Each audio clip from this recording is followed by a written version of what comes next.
ഞങ്ങൾക്കൊരു ഓട്ടം പോലും മര്യാദയ്ക്ക് പോകാൻ പറ്റുന്നില്ല ഈ ഗതാഗതർക്ക് കാരണം. അപ്പോൾ ഈ സിഗ്നലൊന്ന് ശരിയാക്കി തരികയാണെങ്കിൽ അത് വലിയൊരു ആശ്വാസമായിരുന്നു. മോശം എന്ന് പറയാനൊന്നുമില്ല, നല്ല കാര്യങ്ങൾ ചെയ്തുകൊണ്ടിരിക്കുന്നുണ്ട്, ഇനിയും ചെയ്യുമെന്ന് പ്രത്യാശിക്കുന്നു. നല്ല അഭിപ്രായമാണ്. മൂത്രം ഒഴിക്കൽ മാത്രമല്ല മലവസത്തിനും കൂടി നടക്കുന്നുണ്ട്. ഞങ്ങളൊക്കെ സഹിച്ച് നിൽക്കുകയാണ്. പെരിന്തൽമണ്ണ നഗരസഭ എന്ന് പറഞ്ഞാൽ നല്ല രീതിയിൽ പോകുന്നുണ്ട്. ഓൾ കേരള വെച്ച് നോക്കുമ്പോഴത്തേന് പെരിന്തൽമണ്ണ നല്ല രീതിയിൽ പോകുന്നുണ്ട്. കേരളത്തിൽ ഒരിടത്തും ഉണ്ടാവില്ല ഇത്രയും വൃത്തികേടായി കിടക്കുന്ന സ്ഥലം ഉണ്ടാവില്ല. ജനങ്ങൾക്ക് എല്ലാ ഇതിലും ഇടപെട്ടിട്ട് നല്ല രീതിയിലുള്ളൊരു ഭരണമാണ് ഇപ്പോൾ ഇവിടെ നടന്നുകൊണ്ടിരിക്കുന്നത്. 4 കൊല്ലമല്ല 29 കൊല്ലം ഭരിച്ച ഈ പെരിന്തൽമണ്ണ നഗരസഭ 29 കൊല്ലം പിറകോട്ടടിച്ചു എന്നുള്ളതാണ്. പെരിന്തൽമണ്ണ നഗരസഭാ ചെയർമാൻ പി ഷാജിയുടെ നേതൃത്വത്തിലുള്ള ഭരണസമിതി 4 വർഷങ്ങൾ പൂർത്തീകരിച്ചിരിക്കുകയാണ്. ഈ 4 വർഷ കാലയളവിൽ എന്തെല്ലാം വികസന പ്രവർത്തനങ്ങളാണ് ഈ നാട്ടിലെ സാധാരണക്കാരായ ജനങ്ങൾക്ക് നേരിട്ട് അനുഭവിച്ചറിയാൻ സാധിച്ചിട്ടുള്ളത് എന്ന് നമുക്ക് ഈ നാട്ടിലെ സാധാരണക്കാരായ ജനങ്ങളോട് തന്നെ ചോദിച്ചറിയാം. പെരിന്തൽമണ്ണ നഗരത്തിൽ ഈ സിഗ്നൽ സിസ്റ്റം തകരാറിലായിട്ട് ഒട്ടേറെ കാലമായി. ഇന്നവരെ വേണ്ടപ്പെട്ട അധികൃതരുടെ ഭാഗത്തുനിന്ന് അതിന് അനുകൂലമായ നിലപാടൊന്നും സ്വീകരിച്ചിട്ടില്ല. ഈ പെരിന്തൽമണ്ണ പട്ടാമ്പുള്ള രൂക്ഷമായ ഗതാഗതക്കുരുക്കിന് പ്രധാന പങ്ക് വഹിക്കുന്നുണ്ട് ഈ സിഗ്നൽ തകരാറ്. ഇപ്പോൾ ഒത്തിരി കാലമായിട്ട് അത് ഇതുവരെ ശരിയാക്കാനുള്ളൊരു നടപടി ഉണ്ടായിട്ടില്ല. അത് വലിയൊരു പ്രശ്നം തന്നെയാണ്. ഇപ്പം ഞങ്ങൾ ഈ നഗരത്തിലോടുന്ന ഓട്ടോറിക്ഷക്കാർക്ക് അത് വലിയ ബുദ്ധിമുട്ടുണ്ട് ഈ ഗതാഗതക്കുരുക്ക്. ഞങ്ങൾക്കൊരു ഓട്ടം പോലും മര്യാദയ്ക്ക് പോകാൻ പറ്റുന്നില്ല ഈ ഗതാഗതക്കുരുക്ക് കാരണം. അപ്പോൾ ഈ സിഗ്നലൊന്ന് ശരിയാക്കി തരികയാണെങ്കിൽ അത് വലിയൊരു ആശ്വാസമായിരുന്നു. രാവിലെ 6 മണി മുതൽ ഇവിടെ ഓട്ടം തുടങ്ങുന്നുണ്ട്, 5:30 മുതൽ ഓട്ടം തുടങ്ങുന്നുണ്ട്. ഇവിടുന്ന് ബസ്സിൽ ഇറങ്ങുന്ന ആളുകളൊക്കെ ഇവിടെ അതിനെ മൂത്രം ഒഴിക്കണേ. അതിന് നഗരസഭ എന്തെങ്കിലും ഒരു പരിഹാരം കണ്ടെത്തണം. മൂത്രം ഒഴിക്കൽ മാത്രമല്ല മലവസത്തിനും കൂടി നടക്കുന്നുണ്ട്. ഞങ്ങളൊക്കെ സഹിച്ച് നിൽക്കുകയാണ്. പിന്നെ അതേപോലെ തന്നെ സിഗ്നലിൻ്റെ കാര്യം നേരത്തെ പറഞ്ഞല്ലോ, 8 മണിയാകുമ്പോൾ സിഗ്നൽ അത് ഓഫാക്കും. ഓഫാക്കിയിട്ട് ഇന്നലെ 20 മിനിറ്റാണ് വണ്ടികൾ കുടുങ്ങിയിരിക്കുന്നത് ഇവിടെ.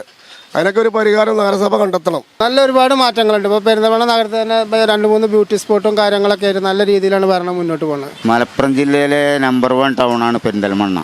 പിന്നെ 54 ഹോസ്പിറ്റലുകളുണ്ട്. ഹോസ്പിറ്റൽ സിറ്റി എന്നറിയപ്പെടുന്ന നഗരമാണ് പെരിന്തൽമണ്ണ. പിന്നെ വികസനങ്ങൾ അപേക്ഷിച്ചിടത്തോളം നല്ല വികസനം തന്നെയാണ്. ഒരുപാട് പുരോഗമനങ്ങളുണ്ട്. റോഡുകൾ ഹൈവേകളും ഒക്കെ ഹൈവേ നേരിട്ടാണ്. പിന്നെ ബൈപ്പാസുകളുണ്ട്. പിന്നെ ഏറ്റവും നല്ല കാര്യം തന്നെയാണ് നഗരസഭ ചെയ്തിട്ടുള്ളത്. നമ്മുടെ ഇവിടുത്തെ ബസ് സ്റ്റാൻഡിൻ്റെ കാര്യം വലിയൊരു വിഷയമാണ്. കാര്യം എന്താണെന്ന് വെച്ച് കഴിഞ്ഞാൽ ഇപ്പോൾ ഇവിടെ കുറേ ബസ് സ്റ്റാൻഡുകൾ വന്നിട്ടുണ്ടായിരുന്നു. പക്ഷെ അതൊന്നും ജനങ്ങൾക്ക് പ്രോപ്പറായിട്ട് അത് ഉപയോഗത്തിൽ പെട്ടിട്ടില്ല. ഇപ്പോൾ പുതുതായിട്ട് ഇവിടെ ഒരു ബസ് സ്റ്റാൻഡ് വന്ന് അപ്പോൾ വൈകുന്നേരങ്ങളിൽ ആളുകൾക്ക് ദൂരം നിന്നൊക്കെ വന്നിട്ട് ഈ ചെറിയ സ്ഥലങ്ങളിലേക്ക് പോകുന്ന ആളുകൾക്ക് വേണ്ടിയിട്ട് അവിടെ ഒരു സൗകര്യങ്ങളൊന്നുമില്ല. ഒരു 7 മണിയൊക്കെ കഴിഞ്ഞ് കഴിഞ്ഞാൽ പിന്നെ ബസ് അവിടെ പോയി കഴിഞ്ഞാൽ ബസ് കിട്ടത്തില്ല. മോശം എന്ന് പറയാനൊന്നുമില്ല, നല്ല കാര്യങ്ങൾ ചെയ്തുകൊണ്ടിരിക്കുന്നുണ്ട്, ഇനിയും ചെയ്യുമെന്ന് പ്രത്യാശിക്കുന്നു. പെരിന്തൽമണ്ണ നഗരസഭ എന്ന് പറഞ്ഞാൽ നല്ല രീതിയിൽ പോകുന്നുണ്ട്. ഓൾ കേരള വെച്ച് നോക്കുമ്പോഴത്തേന് പെരിന്തൽമണ്ണ നല്ല രീതിയിൽ പോകുന്നുണ്ട്. ഹൈടെക് മാർക്കറ്റാണെന്നും പറഞ്ഞ് നമ്മളിവിടെ ഉണ്ടാക്കി ഉദ്ഘാടനം ചെയ്തു. ആ മീൻ മാർക്കറ്റിൻ്റെ സൈഡിൽ കൂടെ അങ്ങോട്ട് പോയാൽ ഈ കേരളത്തിൽ ഒരിടത്തും ഉണ്ടാവില്ല ഇത്രയും വൃത്തികേടായി കിടക്കുന്ന സ്ഥലം ഉണ്ടാവില്ല. ഇപ്പം നമ്മുടെ മുനിസിപ്പാലിറ്റിയുടെ അടുത്ത് സ്ഥിതി ചെയ്യുന്ന സ്ഥലം അവരാരെങ്കിലും ഒന്ന് പരിശോധിച്ച് ഒന്ന് നന്നാക്കാനുള്ള യാതൊരു ഏർപ്പാടും ഇതുവരെയും നടത്തിയിട്ടില്ല. അതായിട്ട് മെയിനായിട്ട് എനിക്ക് പറയാനുള്ളത്. പിന്നെ വലിയ കുഴപ്പമില്ലാതെ ഉണ്ടായിരുന്ന നമ്മുടെ മുനിസിപ്പാലിറ്റിയുടെ ഒരു കമ്മ്യൂണിറ്റി സെൻ്റർ ഉണ്ട്. അപ്പം അതിൻ്റെ അവസ്ഥ എന്താണെന്ന് നമുക്കറിയാലോ. രാഷ്ട്രീയം പറഞ്ഞതല്ല, അപ്പം ഇങ്ങനെയൊക്കെയാണ് അവസ്ഥ. വളരെ ഹാപ്പിയാണ്. വളരെ കുഴപ്പമില്ലാത്ത കാര്യങ്ങൾ നമുക്ക് വേണ്ടത് ക്ലിയറായിട്ട് ചെയ്തു തരുന്നുണ്ട്. അതിനും വലുതിപ്പോൾ എന്താണ്, പിന്നെ ഇപ്പോൾ 100% ആരെ കൊണ്ടും ഒന്നും ചെയ്യാൻ കഴിയില്ലല്ലോ. പകുതി നമ്മൾ പകുതി ആരും യാതൊരു പ്രശ്നമല്ല. ഇനിയിപ്പോൾ ആ കൗൺസിലർമാരായാലും ആരായാലും വേണ്ടില്ല, നമ്മളെ കാര്യങ്ങൾ പറഞ്ഞാൽ ക്ലിയറാണ്. നല്ല അഭിപ്രായമാണ്. നല്ല അഭിപ്രായം, കുഴപ്പമൊന്നുമില്ല. ട്രാഫിക്കിൻ്റെ പ്രശ്നം എന്ന് പറഞ്ഞാൽ ട്രാഫിക് ഇവിടെ ഇപ്പോൾ ചെയ്യുന്നത് ശരിയല്ല. കാരണം ഇവിടെ ഗതാഗതക്കുരുക്ക് ഒരു തീരല്ല. ഇവിടെ ഒരു ദിവസം നിന്ന് നോക്കിയാൽ തന്നെ അറിയാം ഗതാഗതക്കുരുക്ക് തീരെ ഇല്ല. ഇതിൻ്റെ എല്ലാ പ്രശ്നങ്ങളും ബൈപ്പാസ് കഴിഞ്ഞ് പിന്നെ അങ്ങാടിപ്പുറം പാലത്തിങ്ങി പാലം കഴിഞ്ഞിട്ടുമാണ് അതിൻ്റെ അത് ഒറോടം പാലം മാനത്തുമംഗലം ബൈപ്പാസ് വന്നാൽ ഈ പ്രശ്നങ്ങളെല്ലാം ശരിയാവും. ഇതിനോടനുബന്ധിച്ച് ഇവിടെ പെരിന്തൽമണ്ണ കടകളൊക്കെ പൊളിക്കുക എന്ന് പറഞ്ഞാൽ അത് വളരെ പിന്നെ മോശപ്പെട്ട ഒരു പരിപാടിയാണ്. മൊത്തം ബ്ലോക്കാണ്. വണ്ടികളൊന്നും നമ്മൾ അത്യാവശ്യമായിട്ട് എവിടേക്കും പോകാൻ പറ്റില്ല. ഹോസ്പിറ്റൽ കേസൊക്കെ വന്നു കഴിഞ്ഞാൽ കുടുങ്ങി. 4 വർഷമായിട്ടുള്ള ഭരണം എന്ന് പറഞ്ഞാൽ നല്ല വികസനമുണ്ട്. ജനങ്ങൾക്ക് എല്ലാ ഇതിലും ഇടപെട്ടിട്ട് നല്ല രീതിയിലുള്ളൊരു ഭരണമാണ് ഇപ്പോൾ ഇവിടെ നടന്നുകൊണ്ടിരിക്കുന്നത്.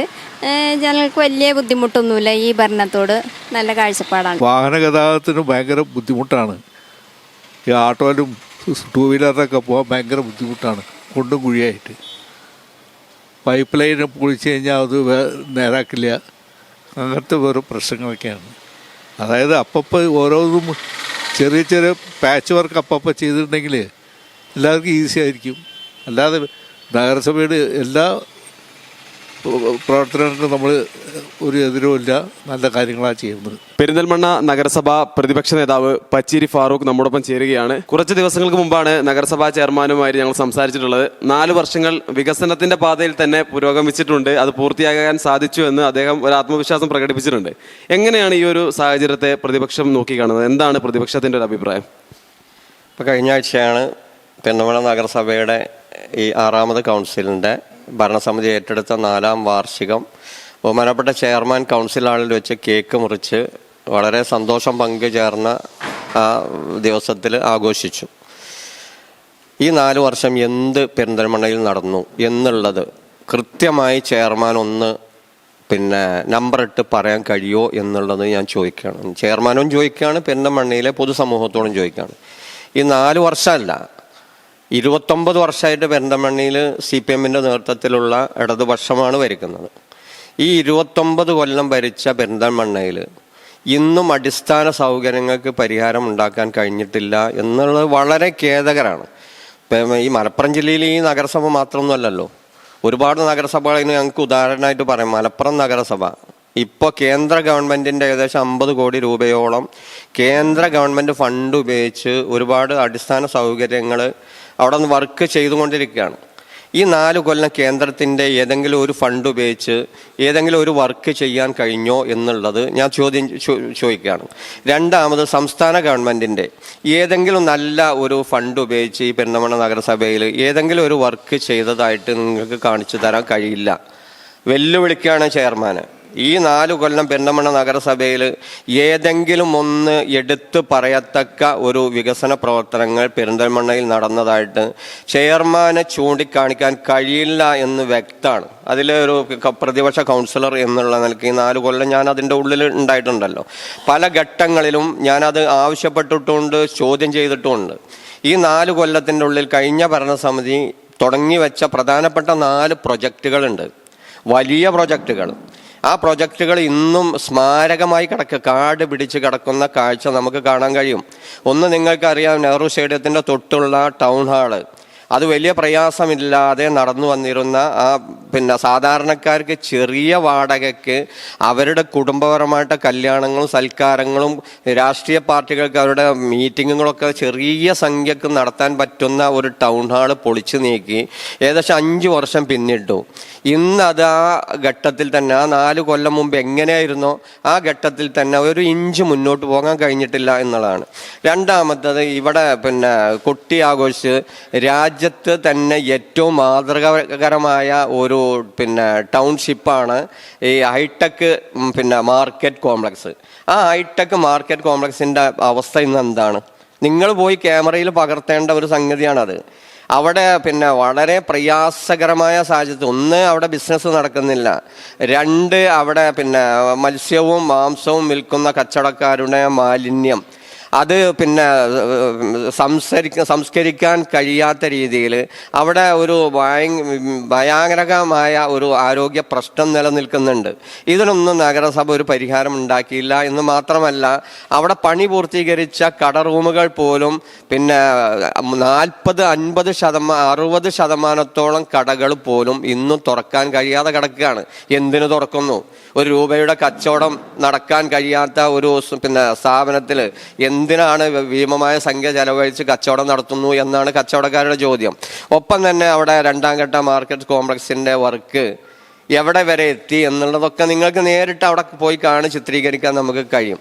അതോടൊപ്പം തന്നെ ഇവിടെ പെരിന്തൽമണ്ണ നഗരസഭയ്ക്ക് ആകെ ഉള്ളത് ഇന്ന് ആരോഗ്യ രംഗത്ത് സംരക്ഷിക്കേണ്ടത്, ഒന്ന് അർബൻ ഹെൽത്ത് സെൻ്ററാണ് എരയമംഗലത്ത്. അതാണ് ഒരു വലിയ പ്രയാസമില്ലാതെ നടന്നു പോകുന്നത്. രണ്ടാമത്തെ ഒന്ന് ആയുർവേദ ആശുപത്രിയാണ്. അത് ഇവിടെ ജൂബിലി റോഡിൽ നല്ല ഒരു ഏകദേശം 2 കോടി രൂപയുടെ ഒരു പദ്ധതി തുടക്കം കുറിച്ചത് മുഹമ്മദ് സലീമാണ്. ആ മുഹമ്മദ് സലീമിൻ്റെ കാലത്ത് തുടക്കം കുറിച്ച് ആ ഫില്ലറിൽ വാർത്തിട്ടു എന്നല്ലാതെ ഇന്ന് അവിടെ കാട് പിടിച്ച് കിടക്കുകയാണ്. എവിടെയാണ് ഈ സ്ഥാപനം എന്ന് പോലും കാണാൻ പറ്റാത്ത രീതിയിൽ കാട് പിടിച്ച് കിടക്കുകയാണ്. അതിൻ്റെ മുകളിൽ ഒരു വർക്ക് പോലും തുടക്കം കുറിക്കാൻ അവർക്ക്, അല്ലെങ്കിൽ അത് പൂർത്തീകരിക്കാൻ കഴിഞ്ഞില്ല എന്നുള്ളത് ഈ 4 കൊല്ലത്തെ അവരുടെ വലിയ നേട്ടമായിരിക്കാം ചിലപ്പോൾ. അതോടൊപ്പം തന്നെ ഈ പെരിന്തൽമണ്ണ നഗരസഭയിലെ മുക്കുമൂലയിലെ ഉൾപ്രദേശങ്ങളെ, ഗ്രാമങ്ങളിലെ റോഡുകളൊക്കെ തകർന്നു കിടക്കുകയാണ്. ഉൾപ്രദേശത്ത് യാത്ര ചെയ്യാൻ ഓട്ടോറിക്ഷക്കാർക്ക്, അല്ലെങ്കിൽ ബൈക്കർ ഉപയോഗിക്കുന്ന ആളുകൾക്ക്, കാൽനട യാത്രക്കാർക്ക് നടക്കാൻ പോലും കഴിയാത്ത വിധത്തിൽ ദുരിതപൂർണമായ സാഹചര്യം നിലനിൽക്കുന്നു. ഇപ്പോൾ ഈ കഴിഞ്ഞ കാലത്ത് കേന്ദ്ര ഗവൺമെൻറ്റിൻ്റെ ഫണ്ടിൻ്റെ സഹായത്തോടു കൂടി അർബൻ വാട്ടർ സപ്ലൈ സ്കീം പണി ആരംഭിച്ച് വർഷങ്ങളായി. ആ അധികാരം ഏറ്റെടുത്ത് അന്ന് പറയും ഞങ്ങൾ മാർച്ചിൽ അതിൻ്റെ കമ്മീഷൻ ചെയ്യും, അല്ലെങ്കിൽ ജനുവരിയിൽ കമ്മീഷൻ ചെയ്യും. ഒരുപാട് ജനുവരികളും ഒരുപാട് മാർച്ചുകളൊക്കെ കഴിഞ്ഞു. ഇപ്പോഴും അത് കമ്മീഷൻ ചെയ്യാൻ പറ്റാത്ത കോലത്തിൽ ഈ പെരിന്തൽമണ്ണ നഗരസഭയിലെ ചില പ്രദേശങ്ങളിൽ ഇന്ന് രൂക്ഷമായ മഴക്കാലത്ത് പോലും രൂക്ഷമായ കുടിവെള്ളത്തിന് ബുദ്ധിമുട്ടുന്ന പ്രദേശങ്ങൾ ഇന്ന് ഈ നഗരസഭയിലുണ്ട് എന്നുള്ളതാണ്. അതോടൊപ്പം തന്നെ തെരുവ് വിളക്കുകൾ, ഇതൊക്കെയാണല്ലോ ഒരു ഭരണ സംവിധാനം ജനങ്ങൾക്ക് ചെയ്തു കൊടുക്കേണ്ടത്. കുടിവെള്ളം, റോഡ്, വീട്, തെരുവിളക്കുകൾ, വൈദ്യുതി, ഇതൊക്കെയാണ് പ്രാഥമികമായിട്ട് ചെയ്തു കൊടുക്കേണ്ടത്. ഇത് ഈ 4 കൊല്ലത്തിൻ്റെ ഉള്ളിൽ ഓരോ വാർഡിലും ആകെ 30 സ്ട്രീറ്റ് ലൈറ്റുകളാണ് ഫിറ്റ് ചെയ്യാൻ ഈ നഗരസഭയ്ക്ക് കഴിഞ്ഞിട്ടുള്ളത്. ഒരു കേന്ദ്ര ഗവൺമെൻറ്റിൻ്റെ ഒരു തെരുവിളക്ക് പദ്ധതി ഉണ്ടായിരുന്നു. അത് ഈ സമയബന്ധിതമായിട്ട് അവർക്ക് ചെയ്ത് തീർത്ത് കൊടുക്കാൻ കഴിയാത്തതിൻ്റെ ഫലമായി അത് നഷ്ടപ്പെട്ടു എന്നുള്ളതാണ്. അത് ഏകദേശം 10,000-2000 ലൈറ്റുകൾ ഈ നഗരസഭയിൽ ഫിറ്റ് ചെയ്യുന്ന ഒരു സംവിധാനം ഉണ്ടായിരുന്നു. അത് നഷ്ടപ്പെട്ട ഒരു സാഹചര്യം കൂടി ഈ ഭരണസമിതിയുടെ പിടിപ്പുകാടാണെന്ന് നമ്മൾ മനസ്സിലാക്കുന്നത്. ഏതായാലും ഈ 4 കൊല്ലമല്ല, 29 കൊല്ലം ഭരിച്ച ഈ പെരിന്തൽമണ്ണ നഗരസഭ 29 കൊല്ലം പിറകോട്ടടിച്ചു എന്നുള്ളതാണ്. ഒരു വർഷം കൂടെ പിന്നിടുന്ന നഗരസഭ ഭരണസമിതിക്ക് മുമ്പിൽ നിരവധിയായ വെല്ലുവിളികളാണുള്ളത്. മോഡേൺ മാർക്കറ്റ്, ആയുർവേദ ഹോസ്പിറ്റൽ, അതോടൊപ്പം തന്നെ കൺവെൻഷൻ സെന്റർ എന്നിവ പൂർത്തീകരിക്കുക എന്നതാണ് അതിൽ ഏറ്റവും പ്രധാനപ്പെട്ടത്. അതോടൊപ്പം തന്നെ ഗതാഗത കുരുക്കിന്റെ കാര്യത്തിലും ജനങ്ങൾ വലിയ ആശങ്കയിൽ തന്നെയാണ്. ഇനിയുള്ള നാളുകളിൽ ഏറ്റവും മികച്ച വികസന പ്രവർത്തനങ്ങളിലൂടെ ഒരുപാട് മികച്ച പദ്ധതികൾ യാഥാർത്ഥ്യമാക്കിക്കൊണ്ട് ഏറ്റവും മികച്ച സ്മാർട്ടായ ഒരു പെരിന്തൽമണ്ണയെ സമ്മാനിക്കാൻ ഈ ഭരണസമിതിക്ക് സാധിക്കട്ടെ എന്ന് ആശംസിച്ചുകൊണ്ട് ക്യാമറാമാൻ ഷാനു അരീക്കോടിനൊപ്പം Ajnas Koodaranji, channel 10 Perinthalmanna. Light weight ആഭരണങ്ങൾ എന്നും നമുക്ക് പ്രിയപ്പെട്ടതാണ്. ബഡ്ജറ്റ് ഫ്രണ്ട്ലി ആയ ലൈറ്റ് വെയ്റ്റ് ആഭരണങ്ങളുടെ ഏറ്റവും വലിയ കളക്ഷനുമായി മലബാർ ഗോൾഡ് ആൻഡ് ഡയമണ്ട്സ് പെരിന്തൽമണ്ണയിൽ ഒരുക്കുന്ന ലൈറ്റ് വെയ്റ്റ് ജ്വല്ലറി ഷോ ജനുവരി 17 മുതൽ 23 വരെ ഞങ്ങളുടെ പെരിന്തൽമണ്ണ ഷോറൂമിൽ. മനസ്സിനിണങ്ങിയ ഡെയിലി വെയർ ആഭരണങ്ങളുടെ അതിവിപുലമായ കളക്ഷന് പുറമെ ട്രെൻഡി ഡിസൈൻ ആഭരണങ്ങളുടെ സമാനതകളില്ലാത്ത ശ്രേണി നിങ്ങളെ കാത്തിരിക്കുന്നു. വരൂ, പണത്തിനൊത്ത മൂല്യത്തിൽ സ്വർണം സ്വന്തമാക്കാൻ മലബാർ നിങ്ങളേവരെയും സ്വാഗതം ചെയ്യുന്നു.